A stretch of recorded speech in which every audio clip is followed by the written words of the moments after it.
With NSYNC's Joey Fatone and rapper 50 Cent flanking Kings owner Vivek Ranadive, the Kings and Pacers did battle. Just a typical Tuesday night in Sacramento.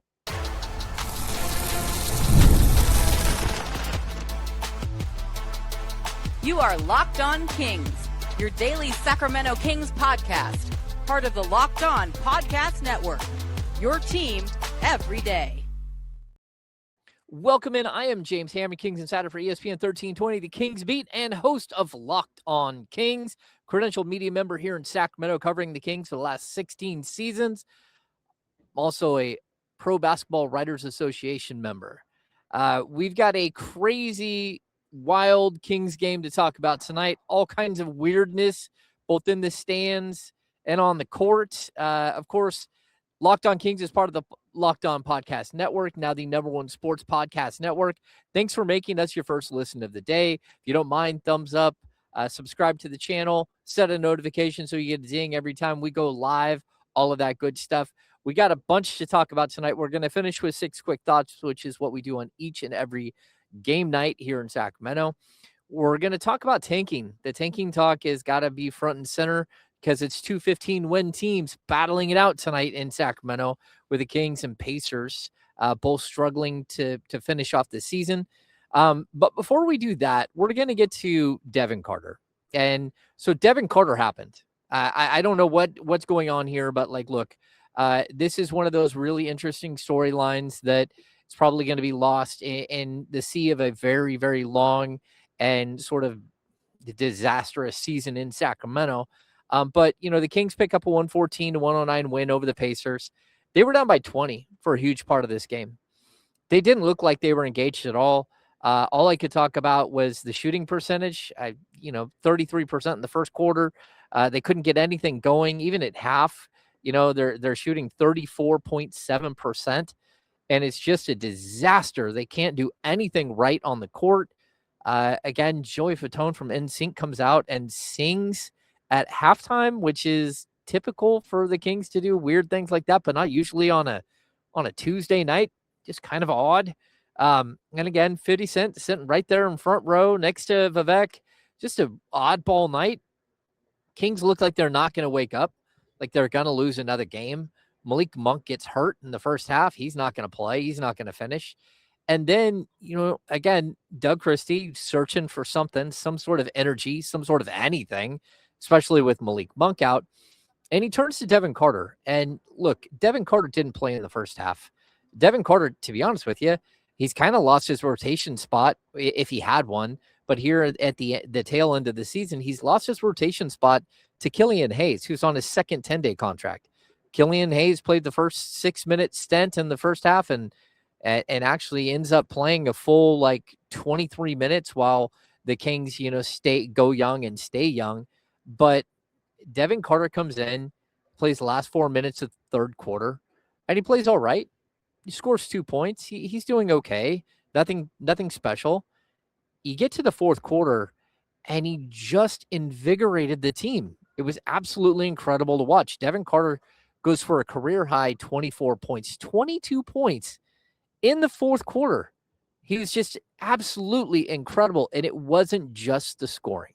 He was all over the court. He brought energy. He brought this this attitude that Devin Carter has, but he finishes with, again, 24 points, 5 rebounds, 3 assists. He has a steal. He runs a plus 21 on the night. The Kings were shot. They were done. They were going to lose to the Pacers. Of course, this game has all kinds of implications, and we'll get to that in a few minutes. But I think it's really important to sort of focus on a player like Devin Carter. And it's really tough to watch this play out for him. He was former lottery pick. The Kings take him with 13th pick out of Providence. For our fans out there, love their Devin Carter. And I get it. When he's playing well, it's really interesting. When he's not playing well, he forces the action. He plays a lot of me ball and gets a little greedy, but that's not at all what we saw tonight. Or if it was within the confines of the game and the structure. And the fact is, somebody had to take control because the Kings relied again heavily on Russell Westbrook early in the game. But Russell Westbrook, puts up 16 points, gets 9 assists and 7 rebounds, and runs a -7. He played 25 minutes. He played into the third quarter, and it didn't matter what Russ was doing. It wasn't impacting the game at all. And that's not a knock on Russ. But when Devin Carter came in, all of a sudden he's impacting the game. He, again, got the fans involved, which here in Sacramento is something that's usually reserved for Malik Monk, who, again, couldn't finish the game. And I think it's really interesting to look at Devin Carter's career path so far. It's tough. He's played in 62 games combined between his first 2 seasons. And, he's basically, by missing the first 6 months of his career with the shoulder surgery, he just put himself so far behind the 8 ball. And there's been a lot of talk about, his rehab. There's been a lot of talk about, some issues behind the scenes that aren't huge issues, but whether it's the way that he eats or the way that he was focused, or, just personality wise, he hasn't been able to really fit and be a part of everything that's going on here. And games like this are something that, to watch his teammates coming over to him and mobbing him like, you see at a Little League game or you see at a high school basketball game when a kid hits a big shot. It was just really refreshing and sort of a moment for Devin Carter. And to be honest with you, I hope it's sort of a career reset button for him. This is a player that the Kings already picked up his 3rd-year option for next season. So he's going to be on the roster, $5.5, $6 million. So it's not like he's going anywhere. They have tried to move him in the past, but at this point, he's still on the roster. He's still here. And then he has his game where it reminds you of the player that he can be. And, we all know he's undersized for a guard, at least for a shooting guard, right around 6'2". But he has a monstrous 6'8" wingspan, good defender, huge leaper, really good rebounder. But he came into the night shooting 15.5% from 3. And it's really difficult to find a rhythm when you're not playing consistently. And he just hasn't played consistently. Tonight, though, he goes 9 of 13 from the field. He goes 3 of 4 from 3. He got to the free throw line. And I just thought that there was a different speed and a different energy and physicality that he played with. And of course, it's against a bad Indiana Pacers team who was doing the same thing the Kings were. They were bringing out a bunch of guys that don't typically play. Indiana did a great job of shutting down half of their team before the game. So no Pascal Siakam, no TJ McConnell.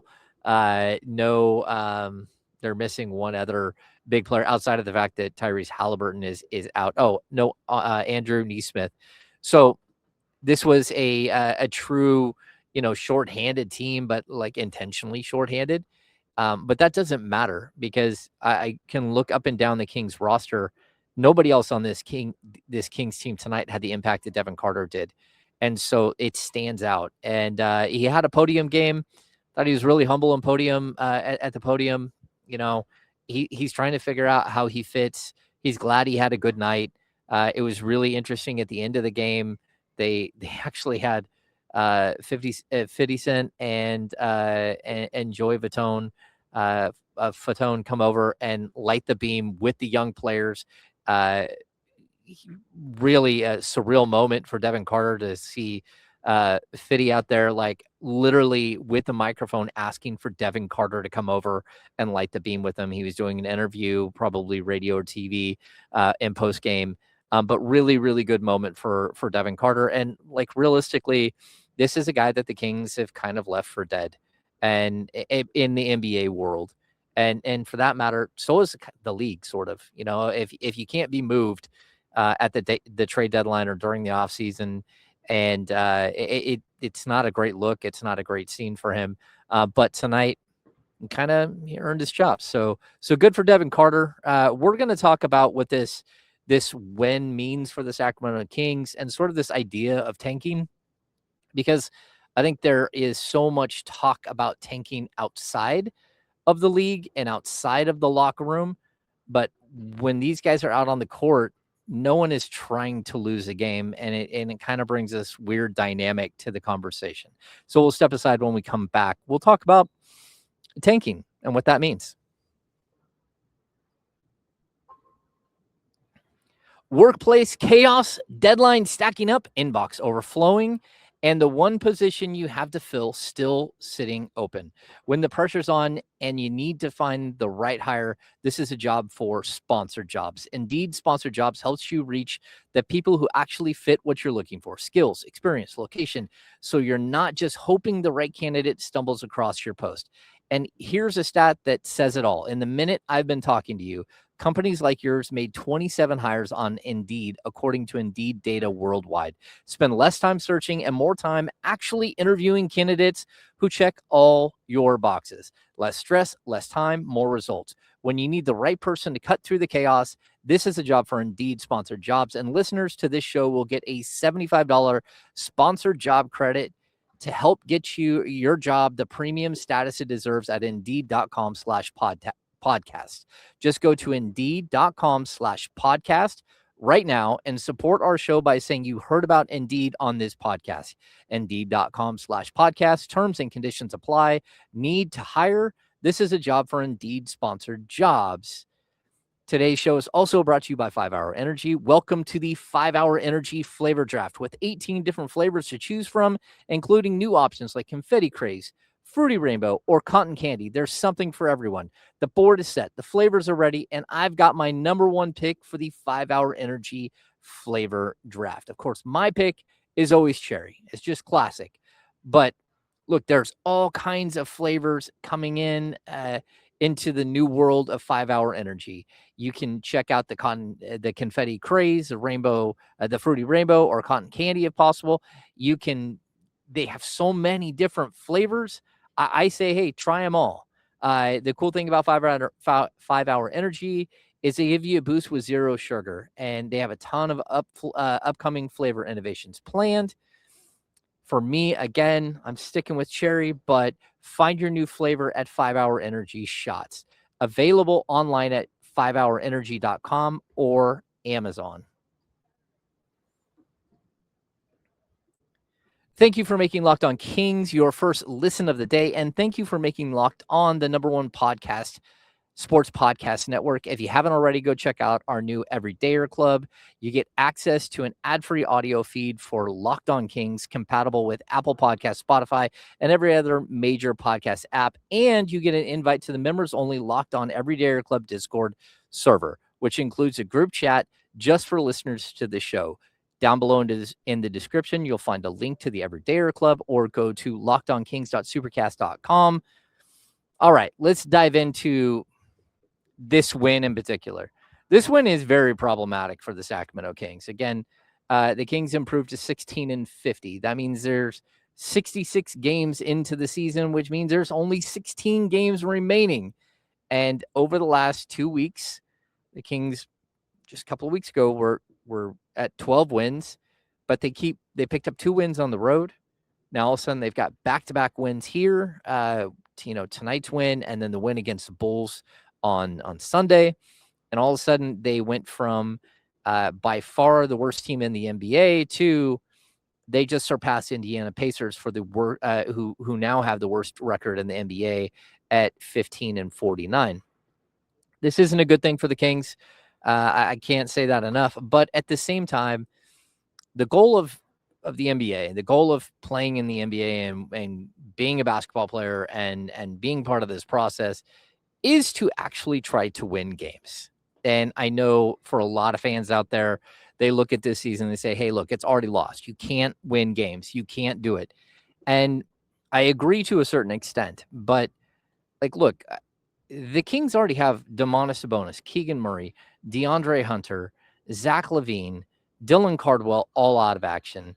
It's possible that all 5 players will not play again this season. It's also possible we might see a Keegan Murray or maybe Dylan Cardwell return here in the last, 10 to 15 games of the season. But still, the Kings aren't exactly going out there and trying everything in their power to win every single game. Tonight, Russell Westbrook plays 25 minutes. DeMar DeRozan plays 24 minutes. Now let me get to rookie Max Reynaud, a second-round pick, played 34 minutes. Nick Clifford, the 24th pick in the draft, played 38 minutes. Daquan Plowden on a 2-way contract, a 27-year-old who's got barely any NBA experience, played 31 minutes tonight. Killian Hayes on the second 10-day contract played 23 minutes. And then we get to Devin Carter, who scored 24 points in 16 minutes. Like, the Kings didn't play a bunch of veterans. Doug McDermott played 4 minutes. Drew Eubanks played 14 minutes. Malik Monk, 11 minutes. Like, Precious Achiuwa, who's been incredibly impactful for the Kings. Tonight, he played 20 minutes. The Kings didn't go to those guys. So I think it's interesting because we keep having these discussions about what is tanking and, all of the just piling on about the Kings have to lose every game from here on out. A lot of fans, like, they just live and die by the losses. And when the Kings do win, they get horribly angry. But tonight during post game, I was able to ask Max Reynaud about this concept of tanking and what it means to a player like him, who's getting his first opportunity in the NBA. And I thought it was really an interesting conversation. So I'm going to play the clip of Max Reynaud. It's a little bit long, but I like that it's a little bit long and that he kind of dives into the subject in a different way. Teams tonight. I know there's so much talk about this idea of tanking and all that stuff, but you're a rookie. When you're out there on the court, this is just basketball, right? This is just you going out there trying to do your best and win. Do you have a different perspective on some of all of that, all the chatter about stuff like that? Especially when you're on the court, it doesn't feel that way, right? I mean that was the most respect for all of you guys, but I personally don't read any of the medias for basketball. The thing is, even I tried not to talk about it with my parents. The thing is, I have coaches that tell me what to do. I have teammates that are trying to advise me on how to play, and then I'm playing the game that I love every single day. The only outside noise that gets to me is the crowd cheering super, super loud when we go on that run, when we win that game at the end. So that's really the only thing that gets to me. I try to filter and only get the positive. Obviously, when everything is rolling, you get more attention. It's harder to do that. And even though it's positive feedback, still outside feedback that you don't necessarily need, if that makes any sense. But for me, at least, I'm just trying to be as focused on the process and on the season as possible. I think it's also like an entertainment industry, and you guys are a big part of it. You're a big part of what we're getting paid for, and I do think for all the fans that were not able to make it to the game today, for the people that are abroad and they want to, read recaps and stuff, like that work is kind of essential. But then at the same time, for us players, like I'm playing the game. Like I don't need someone to tell me how I played the game. Like I was literally there, So. No, I just go about it, leave the outside, and it's kind of the same thing with like family and friends and all this. Like obviously, when you have a good or bad game, everybody's gonna tell you like, oh, you should get the ball more, you should play more, you should do this. At the end of the day, if you're the best player in the world, like you're gonna play. If your role is to be the biggest cheerman in the world, like you're gonna cheer. So I'm just focused on that.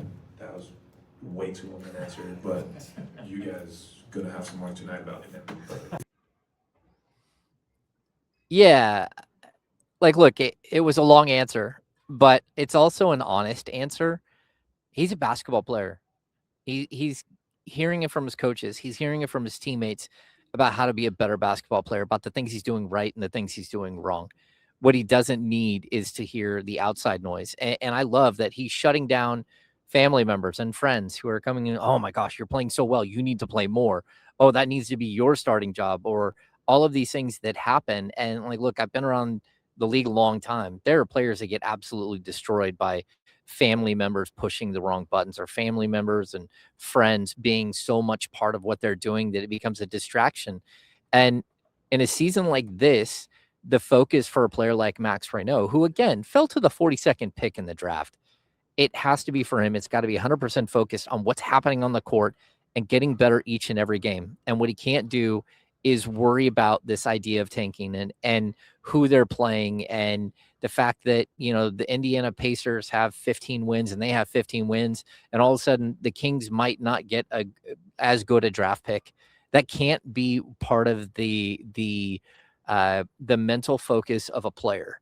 And so I thought it was refreshing, and that's why I played the whole clip, because, typically when Max does talk, he takes things very literal, typically because, number one, there's language, French is his first language, but also he's extremely analytical. He was a math major, computer science major at Stanford, one of the greatest universities in the world, for academics. So kind of a cool perspective and something I wanted to play. All right, we're going to step aside. When we come back, we're going to dive into 6 quick dots and just go through some of the finer nuances of this Sacramento Kings win over the Indiana Pacers.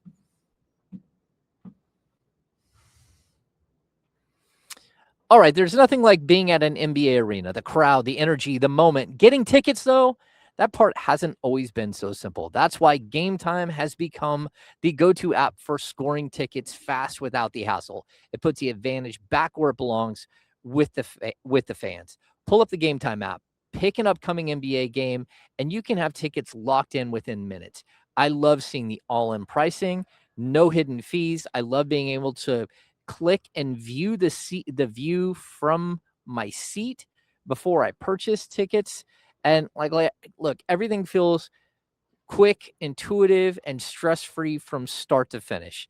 Take the guesswork out of buying NBA tickets with Gametime. Download the Gametime app, create an account, and use the code LOCKEDON for $20 off your first purchase. That code is LOCKEDON for $20 off. Download the Gametime app today. And remember, it's Gametime, not game. It's gametime.com, .co, not Gametime, gametime.com. All right. Today's show is also brought to you by Quo. Spring is a natural reset point. And if there's one thing that can quietly cost businesses money, it's messy communication. Missed calls, scattered texts, no clear thread of who said what. That's why today's episode is brought to you by Quo, spelled Quo, the smarter way to run your business communications. Quo is a #1 rated business phone system on G2 with over 3,000 reviews, trusted by more than 90,000 businesses. It lets your entire team share one business number so you never miss a call, text, or opportunity. This is why I love it. Everything lives in one clean thread: calls, texts, voicemails. The whole team can see the conversation, so nothing falls through the cracks. And the AI summaries save serious time by logging calls and highlighting the next steps automatically. It just makes your business feel more organized and responsive. Make this a season no opportunity and no customer slips away. Try Quo for free and get 20% off your first 6 months at quo.com/lockedonnba. That's quo.com/lockedonnba. Quo, no missed calls, no missed customers. All right, let's dive into 6 quick thoughts. I got a little outlandish with my intro tonight. I like to every once in a while read these things. So with NSYNC's Joey Fatone sitting courtside with rapper 50 Cent, the Sacramento Kings came out flatter than Kyrie Irving's Earth. Sorry if that's offensive or weird, but the Kings were so flat. I mean, they shot 34.7% from the field in the first quarter. And this was a battle of 215 win teams, and it looked like the Pacers were going to run over the Kings. They were up 20. Realistically, there wasn't a huge crowd, and it started to clear out, and then they just started to fire away, and Devin Carter happened, and so the Kings pull out a 114-109 win. It ends up being a super impressive come from behind win. Tie game. They gave up the lead. They brought it back, and next thing you know, a couple more threes and the game was over. Even a really nice and one late in the game to kind of put it out of reach by Max Reno. Let's get to point number 1, which is brought the energy. Devin Carter didn't see the court in the first half, but when Doug Christie put him in the third, he just made a huge impact. He scored a career-high 24 points. 22 of those points came in the fourth quarter. He grabbed 5 rebounds, picked up a steal, and he ran a plus 21. I don't love plus minus. This game, I will tell you, the eye test said that Devin Carter was incredibly impactful.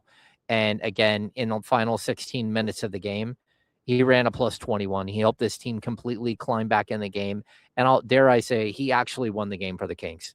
I mean, anytime you have one player score 24 points in the final 16 minutes of the game and run a plus 21, it's really impressive. Let's get to number 2, which was at least somebody scored. Early on, Max Reno was one of the few people that could score at all. He scored 10 of his 18 points before half.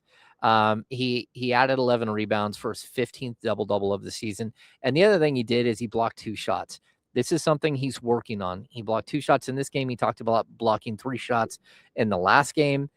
It's something he has got to get better at. We're talking about a 7-footer, long wingspan, very athletic, very, very good footwork. He has got to be at least a little bit of a shot blocker to make this thing work long term. Let's get to number 3, which is stats. Last game, Russell Westbrook put up his 208th triple-double of his career. It looked like he was going to do it again, to be honest with you. I thought he would coast to a triple-double. 16 points, 9 rebounds, 7 assists. But then he doesn't play. He did not play in the fourth quarter at all. Let me make sure that's right. Yes, he did not play in the fourth quarter at all. And that's fine. Like, there's no quit in Russell Westbrook. He played with energy, played with heart. 5 of 10 from the field, 2 of 4 from 3, got to the free throw line. Just a standard game. He also only turned the ball over 1 time in 25 minutes. So really solid game. Let's get to number 4, which is dealing. Killian Hayes, man, I really, really wish the Kings had a longer, the ability to keep Killian Hayes around longer. And they might keep him around after a second 10-day contract. That would mean that they'd have to give him the 15th roster spot. I think that they're going to have a difficult time doing that, though, because of the Daquan Plowden thing. I do believe that they really like Daquan Plowden as a player, and there's a possibility he's going to get that roster spot. Just so they can lock him up after this season. They can give him sort of a futures contract, basically the NBA's version of. So they'd give him like a deal, maybe a 3-year deal that encompasses this season, and then, some partial guarantee or non-guarantee next season and the season after that. But now they would have his rights, and they'd be able to actually see if they have something in him. But with Killian Hayes, this is a former top 10 pick. And he does have skill. He does. And tonight he had 8 points to go with 4 assists, 4 rebounds, and 3 steals. I thought he was excellent. There were moments where he's an incredible passer. His court vision is crazy. He had another crazy lob to Malik Monk from near half court in transition. He just puts the ball right where it has to be. Super on time, on target passing. But the shooting is going to be the problem. And if you can't figure out the shooting, it's probably going to be the one thing that holds him back in his career tonight. 2 of 7 from the field, 1 of 2 from 3, 3 of 4 from the line. So again, 8 points, 4 rebounds, 4 assists, 3 steals. Good game for Killian Hayes. Number 5, keep playing. Nick Clifford was not having a good night. Another quiet night. He had a quiet night last game. But Doug Christie stuck with him. He finished with 12 points. He finished with 5 rebounds and 2 steals. Look, every minute he is on the court is an opportunity. Tonight he played 38 minutes. That's what the Kings are trying to do. They're trying to drive his minutes up and just force him to figure out how to play when he's exhausted, figure out how to play when things aren't going well, and just keep playing, keep being involved in the game. And I think he's doing a good job of doing that. Number 6 is a big time uh-oh. Malik Monk only played 11 minutes in the first half and then was ruled out with a right ankle injury. I don't think I saw the ankle injury, but the Kings are already a mash unit, and they have a back-to-back tomorrow playing the Charlotte Hornets. Losing Monk for any bit of this final 16 games will take some of the joy out of the game, which is kind of a bummer. It might open up an opportunity for, again, Killian Hayes and Devin Carter to see more time on the court. So maybe that is a good thing in the end. But hopefully this isn't anything serious. All right. Thanks again for tuning in. It's late here. The arena is being cleared up. We'll be back here tomorrow for another game. So make sure you tune in tomorrow night when the Kings face a red-hot Charlotte Hornets team, or at least a Charlotte Hornets team that decided that they're going to be much better than anyone thought they would be. Again, thanks for tuning in. Thumbs up if you're still watching on the YouTube. Subscribe to the channel. rating and review wherever you listen to your podcast. And if you never miss an episode, it's time to make it official. Join the Locked On Everydayers Club and get ad-free audio, access to members-only Discord, and more, all built for our most loyal fans. Go to lockedonpodcast.com/everydayerclub or lockedonkings.com, lockedonkings.supercast.com, or go to the description below and click the link. Thanks for tuning in. See you tomorrow.